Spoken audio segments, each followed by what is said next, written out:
Ang hindi marunong magmahal sa sariling wika ay higit pa sa malansang isda.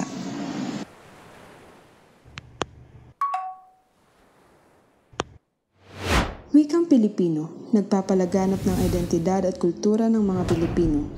Sa pamamagitan ng wikang Pilipino, nakikilala at napapahalagahan natin ang ating mga kasaysayan, panitikan at pambansang kultura.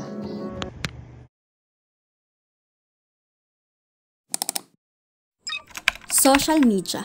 Epektibong kagamitan sa pagkatuto ng mga kabataan ngayon. Nagbibigay ito ng malawak na access sa impormasyon at educational resources gaya ng video tutorials, articles at online courses na tumutulong sa kanilang pag-aaral at pag-unlad. Nahuhubog ng social media ang digital literacy at communication skills ng mga kabataan sa kanilang online interactions.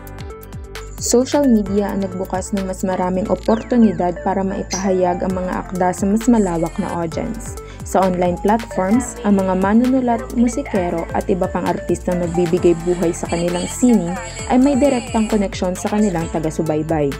Ito ay nagbubukas ng pintuan para sa mabilis at epektibong pagbabahagi ng kanilang mga gawa.